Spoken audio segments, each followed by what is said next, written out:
Hey guys, it's me, Missy with Rustic Relics. Today we're going to be messing with the Dixie Belle Terra clay paint in the color Blue Agave. So this paint is different than the Dixie Belle chalk paint. It's a clay paint, it's mineral, and it's an artesian paint, so it's really good for like layering and texture and that kind of stuff. But we're just gonna put a coat of it on this box that we have here. It's gonna be real simple. You're gonna see how pigmented the color is. It is so pretty, so pretty. So I just had this wooden box that was just laying around, so I just want to put a color of paint on it. I'm using a Dixie Belle mini angle brush.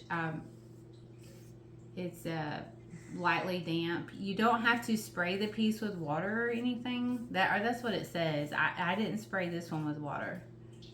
So I'm just going over it and giving it a light coat.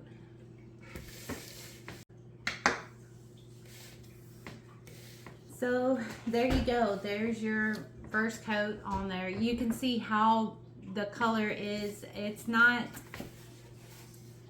where I say it's different than Dixie Belle chalk paint is like the coverage is maybe not as full as maybe the Dixie Belle chalk paint.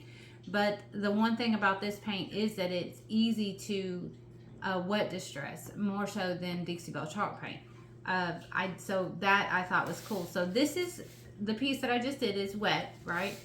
This is a piece that I did earlier to kind of just get a feel for the paint. And you can see the difference in the color from when it's dry and when it's wet. So that's really cool, I think, to be able to look at a piece and know, okay, this piece is dry. So that's just one coat on here. This really does need another coat. You absolutely have to seal this paint up. Water will just take it away, no problem. So again, like if you're wet distressing, that's you know what this is good for. The other thing is, like, if you were wanting to do a blending technique, that's what they say this paint is really good for. If you wanted to apply a transfer to this piece after everything, you would definitely want to seal it up, which Dixie Belle has their Terra Seal-Matte. It's a matte finish. So you would put, I would say, at least 2 coats over this, and then apply your maybe glazes or anything like that you wanted to, or a transfer or anything like that. I'm still learning with it, so I'm still gonna practice and play around with it. It's not a self-leveling paint, so if you have a piece that has a lot of texture, or you want to have a piece to add texture to, this is a good paint for that. It does not self-level, so to me that just says that I'm probably gonna have some brush strokes.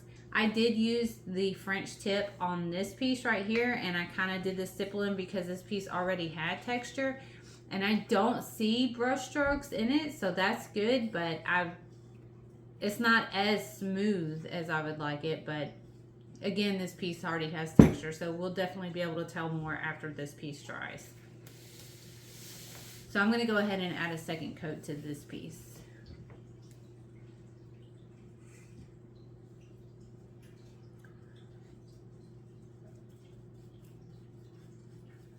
Okay, so that's your second coat. And you can already, I don't know if you can already see that this piece is drying. I do think that is cool, to be able to see, you know, what's wet and what's not wet, where you've gotten paint on and what you haven't gotten paint on. As far as like doing the second coat, it lets you know easily.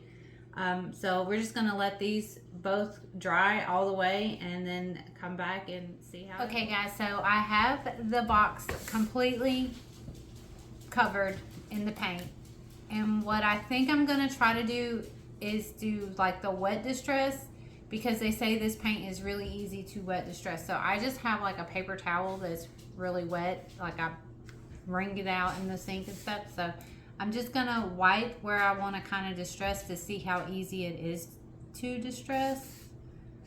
Because it does. Once you put water on it, it reactivates it. So I'm just gonna hit it.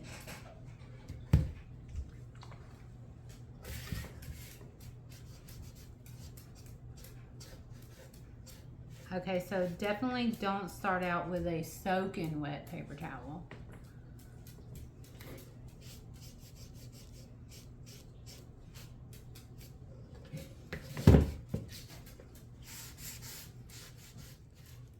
Okay, so what I just learned here is that it is very easy to distress with water. It just immediately starts coming back. Once you activate the paint with water, it immediately just starts coming back. So all you have to do is take a damp rag and kind of wipe where you want it to be distressed, and it really does. It comes off really easy. No sandpaper was required for any of that.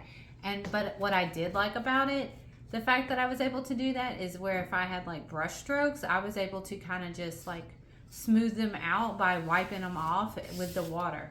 It did, you know, take some of it away, the paint, but that's, you know, part of the distressing if you're looking for that look.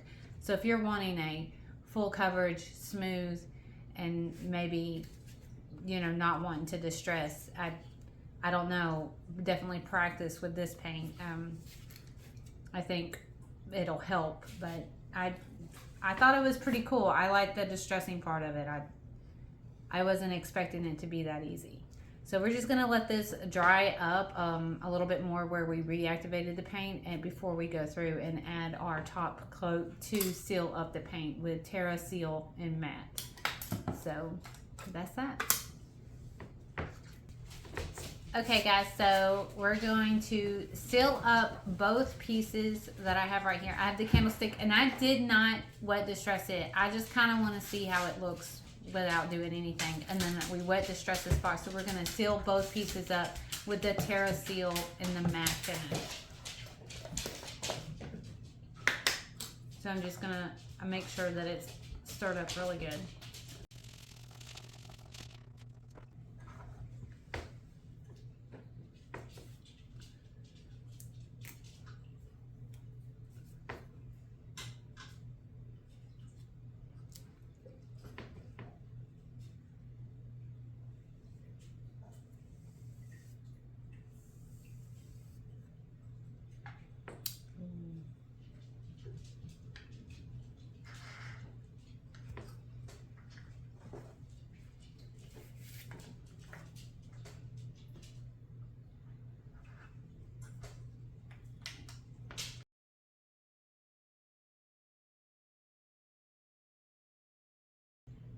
Okay, so we have them both covered, and now we just let them cure. Okay guys, so I put the clear coat on it, it dried, and I'm really not impressed with this. This is the color that I was expecting to see after it dried and got the clear coat on there and everything, and that is, you can obviously tell, not the color that I got. This looks more like the vintage duck egg look to it. It's not what I thought it was. I guess I need to keep experimenting with it and figure out what I did wrong or how I'm not using the paint correctly. It's supposed to be easy to wet distress, which that's what I did. And then I let that dry, and then I came over with the top coat and put it on. And when the top coat was on it, you know, it did show some of that darker color that I thought it was going to go, but as the top coat dried, it went back to the chalky. This piece I didn't even wet distress at all. All I did was put 2 coats of the Terra on it, and even using the brush and putting the clear coat on it, it still took some of the paint back. And so now it looks like I might have distressed it and let the colors underneath it show through. But all I did was just brush on a clear coat. I did no wet distressing to this one whatsoever. And then again, it dried in the exact same color as the box did that I did wet distress. So I'm not impressed with it. It's not the same thing as Dixie Belle chalk paint. If you like Dixie Belle chalk paint, this one is going to throw you for a loop. It paints differently. It dries differently. It distresses differently. So it's different. So you have to have a different technique with it, and I don't know what that is yet. I'm definitely going to keep working with it because I really do love the colors that they came out with, and there are 18 different colors in this. I just still got to learn it, I guess. But these are the pieces that I did. These will not go into the store. I will have to figure something else out with them. All right, guys, so that's it. If you like what you see, give us a thumbs up, hit the subscribe button, hit the notification bell to receive more videos from us. Head over to Facebook to check out more products that we carry in the store. Don't forget to visit us at rustygarlics.com. And thanks for watching.